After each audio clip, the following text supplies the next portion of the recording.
Photogenic is by definition any aspect of things, beings, or souls whose moral characters are enhanced by filmic reproduction, therefore making photogenic the purest expression of cinema according to John Epstein. There are two dimensions of photogeny, one cultural, the other aesthetical. Cultural proposes to legitimize the medium of film, while aesthetical focuses on the transformation, expression, and movement of the objects within film.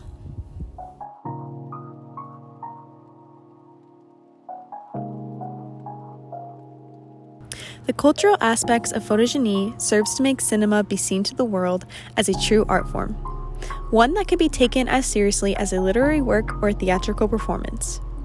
A film must therefore strive to be cinematic, meaning to employ only photogenic elements. For every type of art form has its own unique quality that it strives to have, and for cinema, that is to be cinematic. And once cinema is considered cinematic, it is therefore considered to be true art.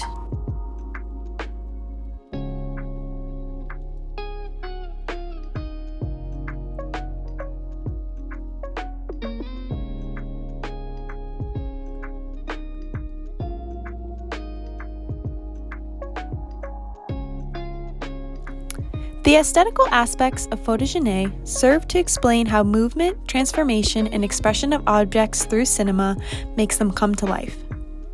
Through the action of taking a video of an object, it adds life to the normally stationary and mundane.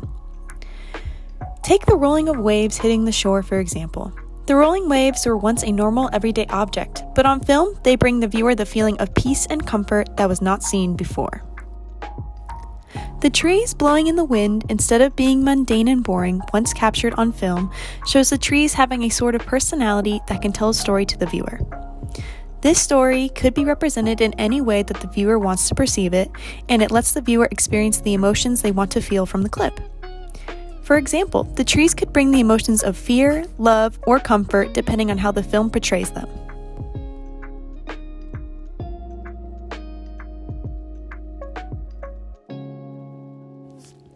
Cinema uses these aesthetic attributes, seen in the windy trees and rippling waves, to its advantage to make sure that their films invoke a reaction from the audience. Along with the reaction the filming of these types of objects allow, the object also gains personality, which is the highest guise of life.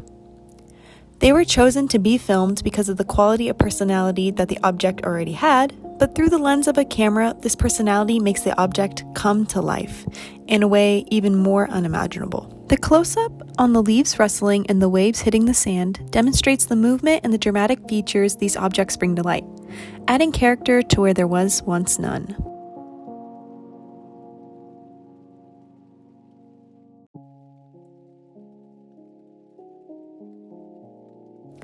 Time is the last important factor to photogeny, as it is the fourth dimension explored in film.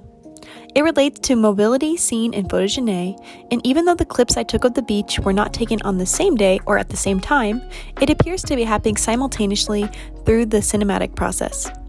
This relief in time is what makes this film cinematic, and therefore a part of photogeny. Photogeny is a big part in what makes cinema cinematic, because without the use of photogeny, these clips would have no meaning or purpose.